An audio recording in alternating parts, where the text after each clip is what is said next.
We are back and better than ever. We're working through our food goals as we sample 20 bites at the Venetian Resort. Modern global steakhouse, wood oven artisan pizza, French bistro classic, home-style Italian favorites, 4 world-class restaurants, 20 bites of delicious dishes, 20 sound bites from the people tasting them. This is 20 bites with the Fung Brothers.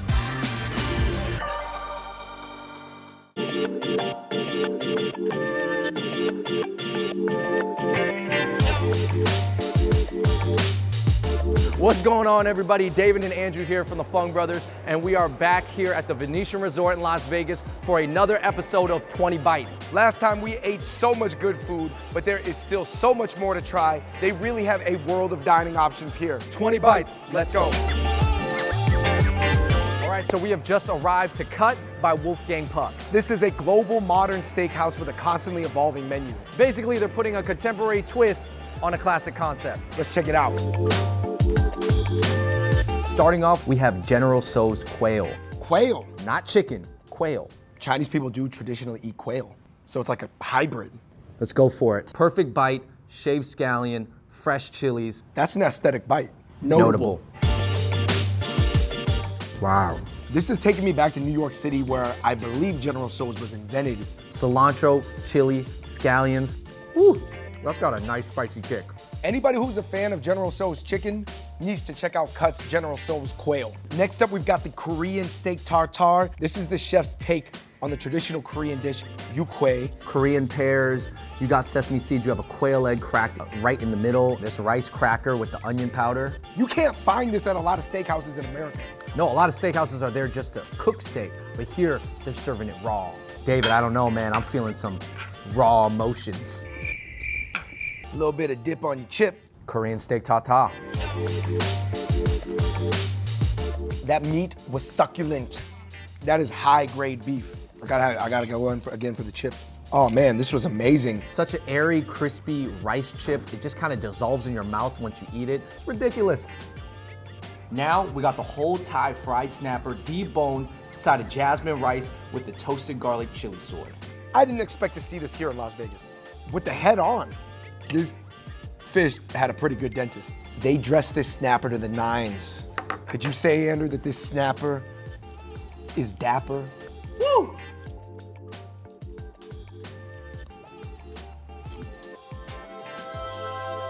My favorite bites from this dish had all the elements, and the snapper was just bringing it all together. David, if you had to be a fish, which fish would you be? Probably pick a shark.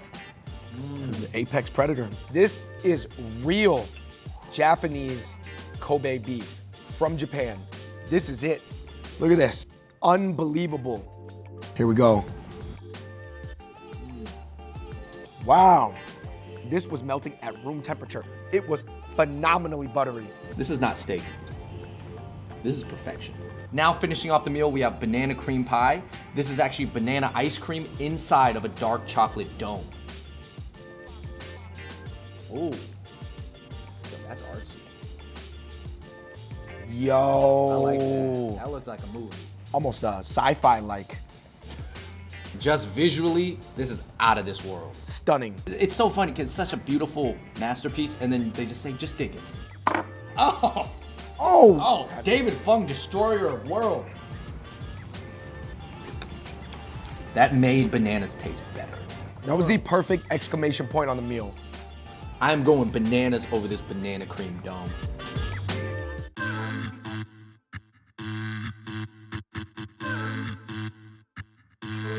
We have now arrived to the newest addition to the Venetian, 6 & Mill Ristorante, Pizzeria, and Bar. They are specializing in authentic Southern Italian recipes. They've done a great job of recreating a special neighborhood vibe, and guess what? They've got some amazing artisan pizzas we gotta check out. Starting off, we have the arancini, which is essentially a fried risotto ball. Here, it's actually a fried risotto cone. Oh, it's shaped differently. Let's give it a shot, man. This is actually probably what the original pizza bite was based off of. Oh my gosh, look at this.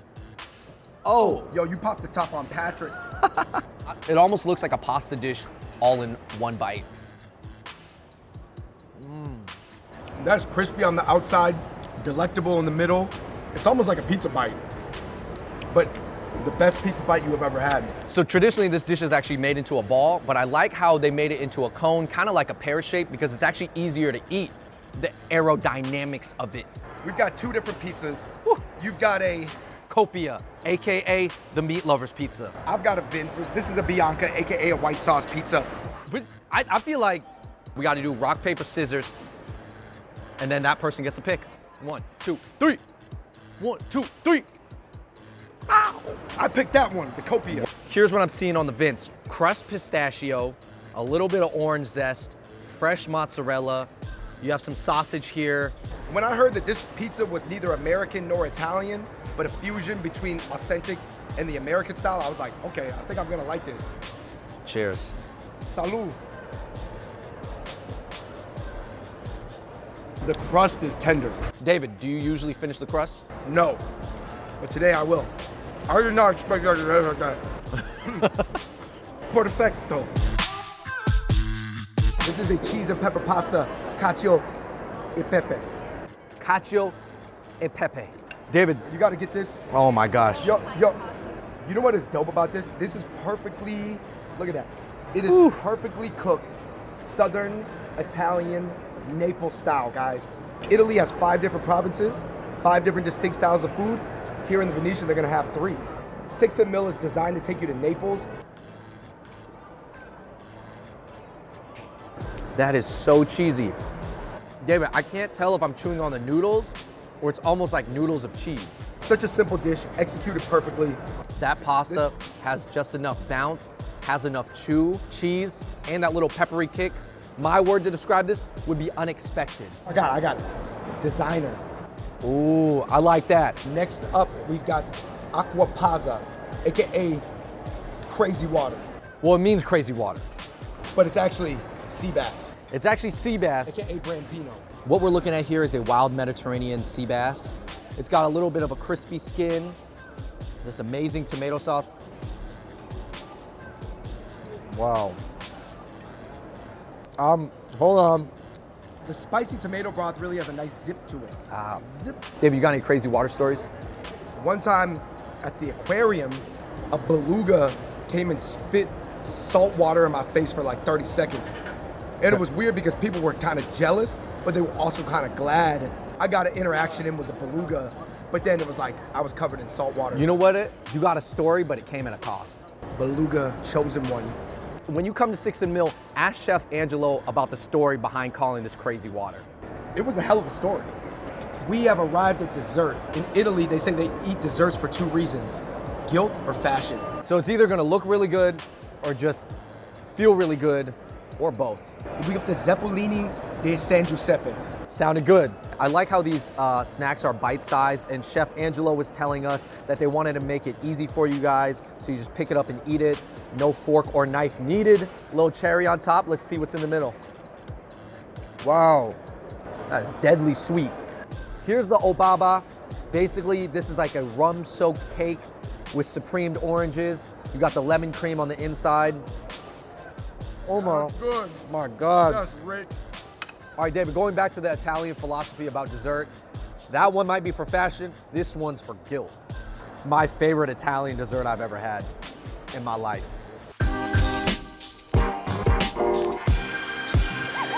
We have arrived at Bouchon Bistro, which features the quintessential bistro classics by Chef Thomas Keller. We're eating their famous brunch. Let's go.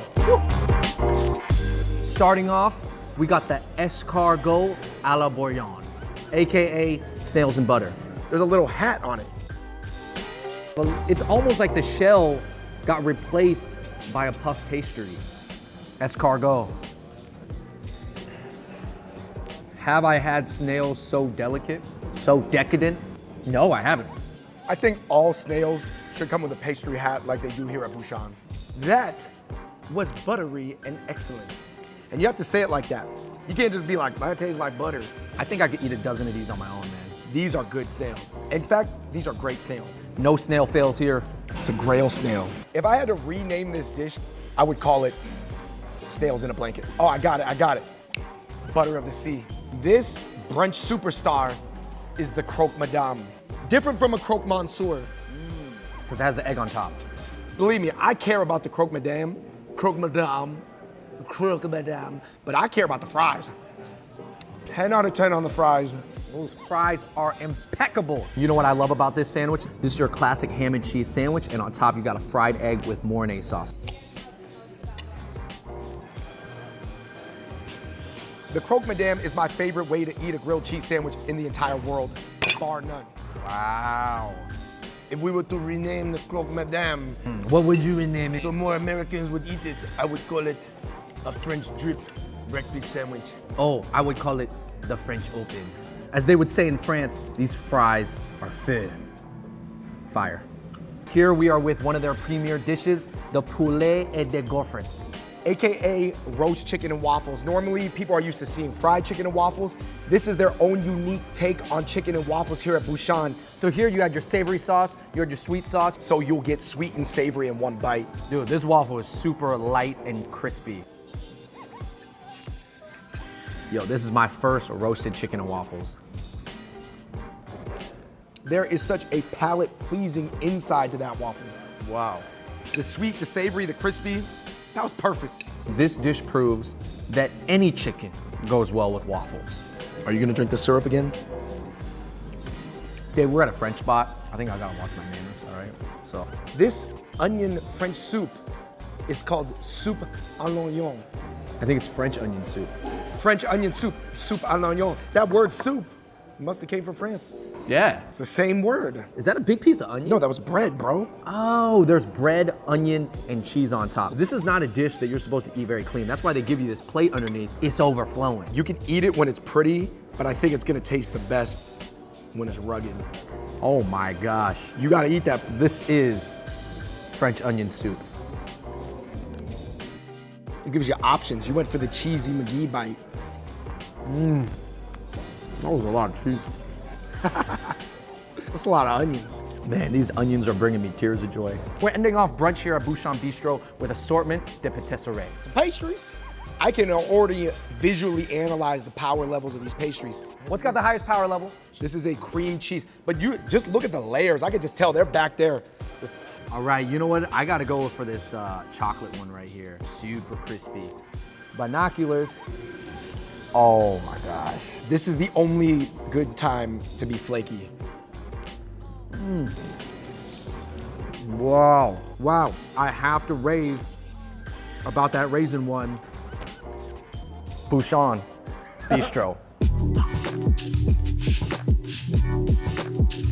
We just landed here at Buddy V's. They're serving up Italian-American classics by none other than the cake boss himself, Buddy Valastro. These recipes have been handed down from grandmothers to aunties to moms, and let me tell you this, just being here, I'm already feeling the vibe. Let's head inside. Our very first dish here at Buddy V's has arrived. It is the charred octopus. The chef told us it is one of his favorites. We'll see how tender it is. It's cutting straight through. I like how octopus is becoming a little bit more of like a mainstream dish. Wow. That is so good. It's cooked perfectly, it's tender, it's got a little bit of sweet and a little bit of heat. The best way to describe that, it's brothy. If you can cut some meat with your fork, that's when you know it's soft. Oh! Clean. The fork became the knife. Wow. The different sauces that he had pair perfectly. You have choices. I choose both. David, you know what I'm doing? You know what I'm doing? It's gotta be some sort of octopus move. Okay, now we have the hot honey on white We are pizza. looking at honey drizzled pizza. Spicy honey drizzled pizza. It's inspired by drizzling honey on cheese, which is a traditional Italian thing. They took that concept and applied it to cheese pizza. The chef did tell us that this will change the way we look at pizza for the rest of our lives. Let's see. Okay. You get the sweet and the savory at the same time. When you said it was gonna change the way that I thought of pizza, definitely. I now know in my head that putting delicious spicy honey on pizza does work. I am actually really, really excited for this next dish. I am as well Dude. because this is Sunday gravy. David, I've never had pasta like this. There's lamb neck, there's pork shoulder, there's spicy Italian sausage in there. I don't know if we can do this in one bite, bro. I've never had it like this. I'm so excited. You know what it reminds me of? You know when you're in Jersey or Brooklyn, everybody's like at the Italian spots and like, stay and go. Stay and go. You mean this is one of those spots that you stay at? Stay. I gotta go for the, I looked at the sausage right away. I'm going with the lamb, because I've never had lamb pasta before.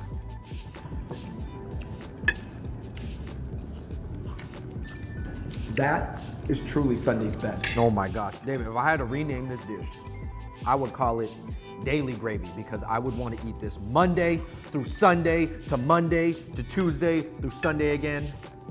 This is where it's at. You know what I love about Italian restaurants is that it's so centered around being a family. You know, it's made to share, the portions are big, everybody scoop out their piece. And never go against the family. Our next dish is their famous veal, the ossobuco. Look, you got a piece of bone marrow in the middle, very trendy. Trendy before it was trendy. Let's get it. Oh, There you go. This is the ossobuco. And then you have this focaccia bread right here. Is it focaccia or focaccia? Focaccia.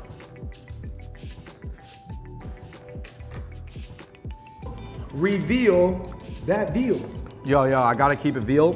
This is so good. Veal for vendetta.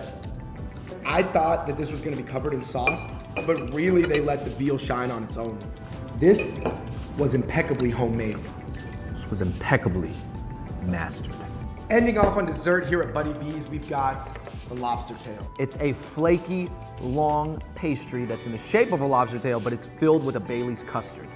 Lobster tail. All right, I'm gonna split it.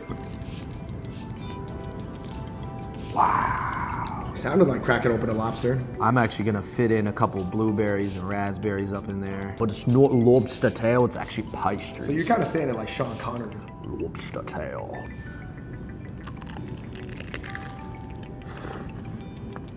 This is definitely a guilty pleasure dessert. But it could have been for fashion too. Yeah, I could see somebody wearing this.